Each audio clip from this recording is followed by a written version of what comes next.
"Get that blind girl in her wheelchair off our nice sidewalks," yelled Eleanor, standing over the terrified teen Mia, attempted to be courageous. She never thought her normal way home would leave her by herself in heavy traffic, or that her dad, a traffic cop, would see it all from his police car before sitting there. Full story, comment below from where you're watching. Also like and subscribe for more. Caring cruelty stories, excuse me. "You there in that wheelchair, you're not allowed in here." A firm voice cut across the warm afternoon air, stopping Mia short at 14, blind and wheelchair dependent since last year's accident.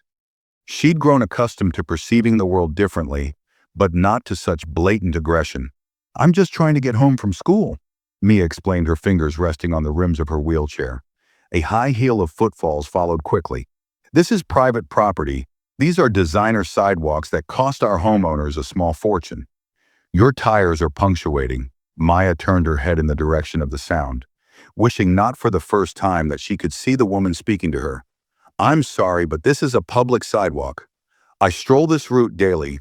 I'm Eleanor Blackwell, president of the Clearwater Heights Homeowners Association, and I decide who trots these walkways," snapped the woman, her voice dripping with authority and disgust.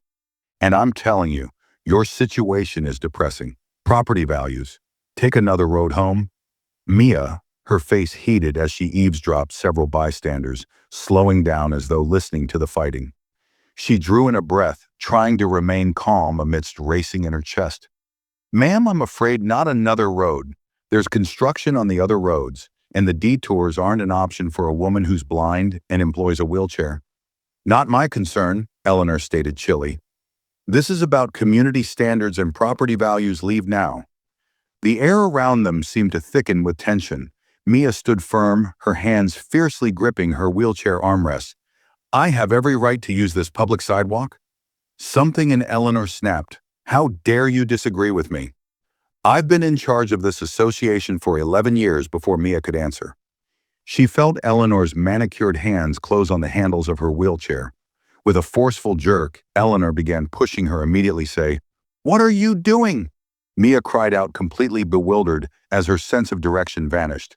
"Stop, I'm walking you off our land," Eleanor snapped rudely, pushing Mia's wheelchair at a speed that appeared dangerous.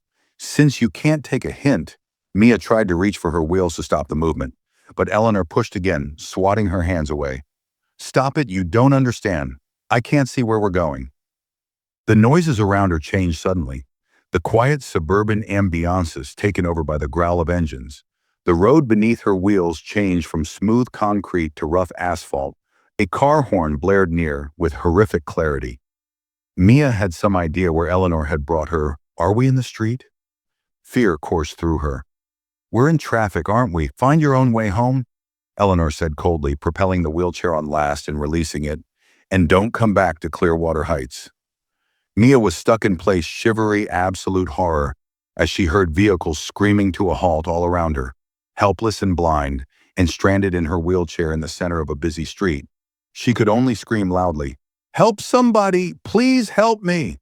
More horns joined the initial one as motorists saw the blind girl in a wheelchair, helplessly stranded in the center of the busy street. "Move!" someone cried from the inside of a vehicle.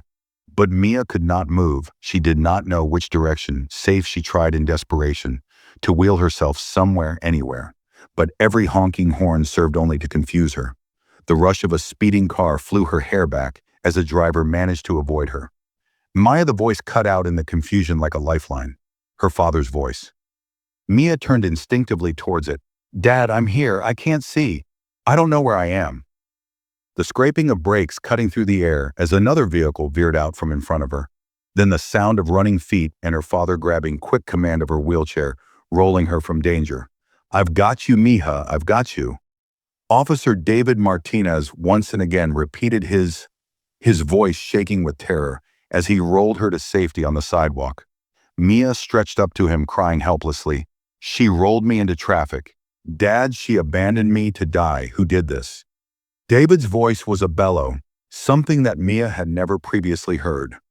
Cold, controlled anger which made her shiver down her spine. The HOA woman, Eleanor Blackwell.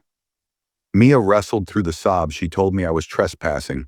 Because my wheelchair was marking their sidewalks, you should have taken that into account before trespassing. Eleanor sneered, still propelling the wheelchair. Perhaps this will teach you a lesson about respecting private property. Suddenly, the surface beneath the wheels of Mia shifted from concrete to asphalt. The sounds of cars ahead grew louder. A horn was blown somewhere close with horrid distinctness. Mia noticed where Eleanor had taken her. Are we in the street? Fear coursed through her body. Find your own way home. Eleanor spat cruelly, leaving the wheelchair in the middle of the road with a shove forward to complete, and don't come back to Clearwater Heights. Mia stood in fright with nothing to compare, having no point of reference, completely unable to see, and alone in her wheelchair, she was completely helpless. The sound of engines surrounded her. She could feel the vibrations of screaming cars through her wheelchair. Help! She screamed, her voice tight with fear. Please, someone help me! A car horn blared closer now.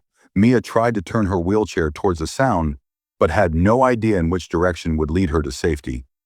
More horns resounded the first as drivers spotted the blind girl in a wheelchair, helplessly trapped in the middle of the busy intersection. Move!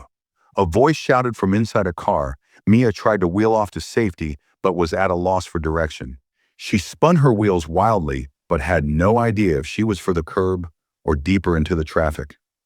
Another horn blared inches from her. The whoosh of a passing motor sent her hair flying. Mia, the voice cut through the cacophony like a lifeline. Her father's voice. Mia turned toward it automatically.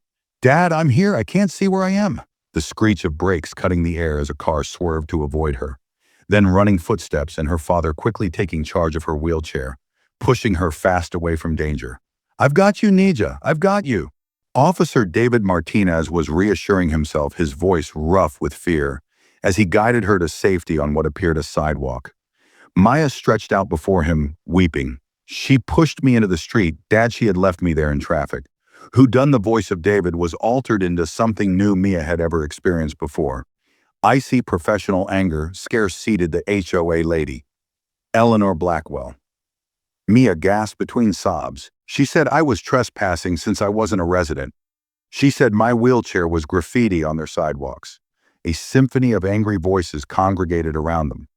Now I noticed the whole of the encounter. A man had spoken from nearby. That woman grabbed handles on the wheelchair and pushed the girl into the intersection, then just left her there. I filmed it on camera, another voice added, began recording. When I saw that woman bullying a disabled child officer, she deliberately placed your daughter in danger. A woman interrupted. I heard her instruct the girl to get home alone. Mia felt her father's body go cold when he spoke again. His voice was chillingly calm. Stay right here with Mrs. Chen, he said, Mia, with a gentle touch on her shoulder. I'll be right back. David, Mrs. Chen warned, don't do anything. I'm not going to do anything but my job, David said, his voice like steel. Where did she go? Back toward the clubhouse, somebody volunteered. The white building with columns. Mia heard her father's footsteps walking away with determination. Mrs. Chen gently squeezed her hand. It's okay, dear. Your father will take care of this. Mia tightly gripped her wheelchair armrest. Why would she do that? I could have been killed a few individuals. Mrs. Chinide cares about property more than people, but not for much longer. I think 20 minutes later, Mia heard the unmistakable sound of her father coming back. With him was the sound of another set of footsteps. The click of Eleanor's heels, now walking with reluctance instead of authority. I've already told you this is a misunderstanding. Eleanor was saying, her voice no longer having an edge. Save it for your statement, David said tersely. Then more kindly, Mia, are you okay? I'm okay now, Dad, she answered, still shaken but steadier, with returned in hand.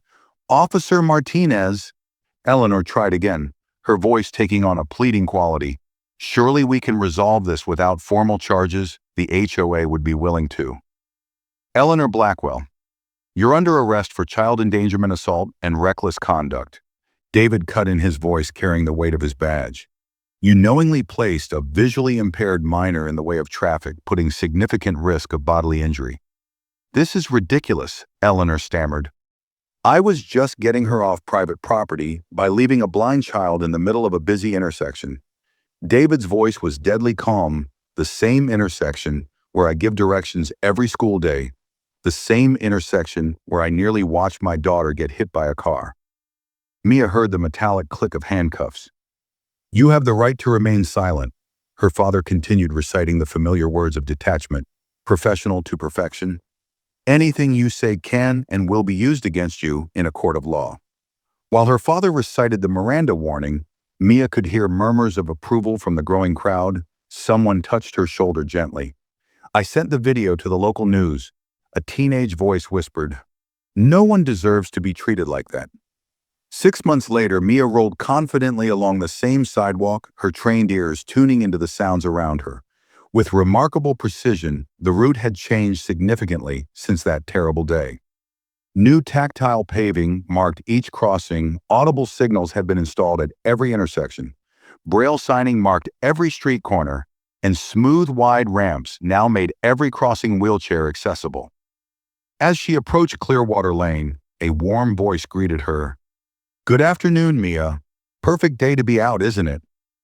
"Hi, Mrs. Chen," Mia replied with a smile, recognizing the voice of the woman who had stayed with her that day of doom. "How's the new council working out?" Mrs. Chen Chage laughed. "Wonderful. We just approved funding for the accessible playground you recommended, and your father's presentation on community safety was excellent after Eleanor Blackwell's arrest." The video of the incident had gone viral, bringing national attention to the struggles of individuals with multiple disabilities under intense public pressure. The Clearwater Heights Homeowners Association had had a complete leadership overhaul. Mrs. Chen was now president, and Mia's father worked as safety consultant.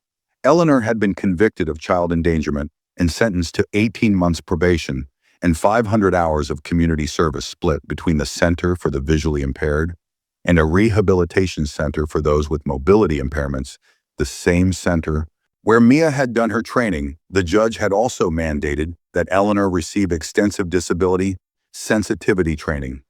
Perhaps most significantly, the City Council had passed MIA's law, making all homeowners associations beholden to thorough accessibility standards, serving the needs of people with all types of disabilities.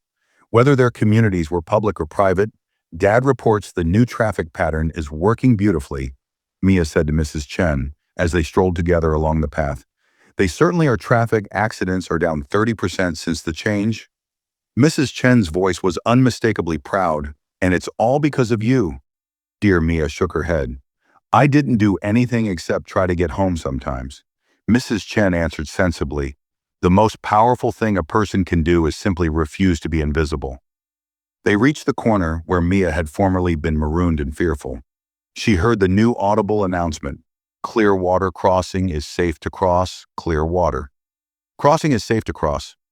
Mia rolled confidently onto the crosswalk, her wheelchair moving smoothly over the ideally designed ramp, the elevated guidance strips assisting her in maintaining a straight path across the intersection from his. After he directed traffic, her father waved in greeting, though he knew she couldn't see it. What Mia couldn't see with her eyes, she felt with her heart that she belonged here, that she had value, and that her presence had transformed not just a few sidewalks and intersections, but an entire community's idea of what it meant to truly see one another, beyond physical limitations. I'll see you at the council meeting tomorrow, Mrs. Chen asked as they arrived on the other side. Definitely, Mia confirmed with a smile. I have some ideas for the open youth program I'd like to share. As Mia continued on her way home, she reflected on how life had changed. Her mother had never returned, clearly content with her new life in another state. That abandonment still hurt. But the wound had begun to heal. What filled that space now was something unexpected, a sense of purpose. Her father had always taught her that policing for real meant standing up for the vulnerable. Now Mia understood that standing up sometimes meant changing the systems that made people vulnerable to begin with. When she reached her front door, she heard her father's patrol car pulling into the driveway. His shift had finished early today. Perfect timing. He called out as he approached. I was thinking pizza tonight. What do you think? Mia grinned. Only if we can get pineapple on it. David groaned dramatically. The things I do for love. As they walked into their home together, Mia thought of Eleanor Blackwell. The woman had tried to make her feel unwanted, unwelcome, like a blemish on a perfect community. She had tried to make Mia invisible, powerless by leaving her open to hurt. Instead, she had unknowingly helped Mia find her voice, her purpose, her place in the community. Not despite her disabilities, but because of the strength she came to live with him on a daily basis. And that was something Eleanor, with all her physical strength and social power, had been completely oblivious to.